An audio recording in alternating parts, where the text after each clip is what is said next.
흐름, 사안의 맥을 짚어보는 쇼맥 뉴스 시간입니다. 국내 첫 코로나19 확진자가 발생한 지 40일이 넘었는데요. 어디서 어떻게 감염됐는지 알 수 없는 환자들이 계속 늘면서 역학조사 결과에 답답함 느끼시는 분들 많으실 겁니다. 역학조사는 감염병 환자나 의사 환자, 즉 감염이 의심되는 환자 등이 발생한 경우 감염병의 차단과 확산 방지를 위해 감염원을 추적하는 등의 활동인데요. 그렇다면 여기서 또 궁금한 점, 역학조사는 어떤 방식으로 어느 정도까지 강제가 가능하냐는 겁니다. 감염병 예방법을 보면 보건복지부 장관이나 자치단체장은 조사 진찰을 위해 경찰의 협조를 구할 수 있습니다. 또 감염병 환자나 감염 우려자에 대한 위치 정보도 요청할 수 있는데요. 그런데 대구시는 이런 강제 처분이 아니라 대구 신천지교회의 협조를 받아 역학조사를 위한 신도 명단을 입수했죠. 이 때문에 누락 의혹 등 신뢰도에 문제를 제기하는 목소리가 높았는데요. 반면 경기도에서는 명단 제출까지 기다릴 수 없다며 경찰과 과천 신천지 총회본부에 진입해 강제 역학조사를 벌였습니다. 이에 대해 대구는 이미 명단을 다 확보했고 신천지 시설을 폐쇄한 데다 진단검사도 대부분 진행했다고 해명했습니다.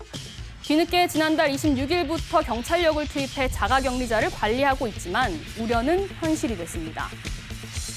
대구 신천지교회가 신도 명단을 누락하고 대구시에 제출한 게 드러난 건데요. 기존 명단의 8,200여 명 외에도 대구는 소재지가 대구지만 지파가 다른 신천지교인 200여 명과 신천지교육생 1,700여 명 등 1,900여 명이 관리 대상에 빠져 있었던 겁니다. 고발 조치하는 등 강력하게 대응하겠습니다. 또한 그동안 역학조사에서 신천지 관련 사실을 숨기거나 허위로 진술하여 감염병 방역 대책에 혼선을 초래한 사람에 대해서도 저는 고발 조치하는 것을 검토하겠습니다. 실제로 대구 서구보건소 직원 A씨는 방역당국이 신천지 신도들에게 협조를 구했음에도 종교를 숨긴 채 사흘 동안 근무했습니다. 결국 확진 판정을 받았고 동료 4명도 감염됐죠. 이렇게 정당한 사유 없이 역학조사를 거부, 방해 또는 회피하는 행위, 거짓 진술을 하거나 거짓 자료를 제출하는 등의 행위가 입증되면 감염병 예방법에 의해 2년 이하의 징역 또는 2천만 원 이하의 벌금에 처해질 수 있습니다. 또 다른 문제도 속속 나오고 있습니다. 바로 자가격리 조치를 어긴 경우인데요. 한 대구 달서구청 공무원은 지난달 24일 확진을 받아 자가격리됐지만 그 뒤 주민센터를 방문했습니다. 대구의 한 개인병원 간호사도 확진 판정을 숨긴 채 병원에 출근했습니다. 이런 자가격리 조치를 위반할 경우 300만 원 이하의 벌금에 처해진다는 벌칙 조항이 있습니다. 그런데 문제는 실제 처벌 사례는 거의 없다는 겁니다. 지난 2015년 메르스 당시 대전에서 자가격리 통지를 받고도 나흘 동안 시내를 다닌 혐의로 재판에 넘겨진 40대 B씨에 대해 법원은 1심에서 벌금 300만 원을 선고했습니다. 하지만 2심에서는 선고를 유예했습니다. 잠재적 위험성은 있었지만 결과적으로 병에 걸리지 않았다는 겁니다. 물론 이 사례는 확진자가 아니라서 선처를 받은 경우지만 벌칙 조항의 실효성에 의문이 들 수밖에 없는데요. 이 때문에 벌칙을 강화하는 내용의 감염병 예방법 개정안을 포함해 검역법과 의료법 개정안을 합친 일명 코로나 3법이 최근 국회를 통과했습니다. 감염병 의심자에 대한 입원 격리 등 강제 처분의 근거와 제1급 감염병 예방 등에 필요한 의약 외품 등의 수출과 국외 반출 금지 근거를 마련하고 주요 내용은 1급 감염병 발생 시 입원이나 치료를 거부하거나 격리 조치를 어길 경우 1년 이하의 징역 또는 1,000만 원 이하의 벌금에 처하도록 했습니다.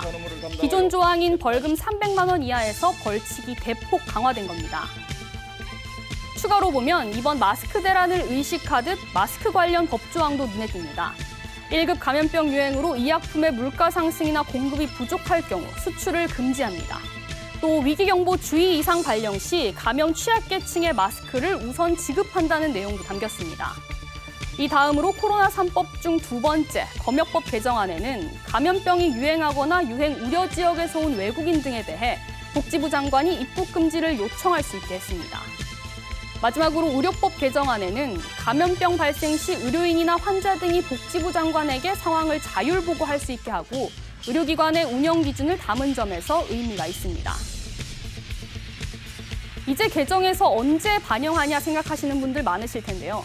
감염병 예방법 개정안의 시행 시기를 앞당겨달라는 보건복지부 장관의 요청에 따라 공포 후 6개월인 시행 시기를 일부 조항은 법안 공포 후 즉시로, 벌칙 조항은 공포 후 1개월로 시기를 조정했습니다.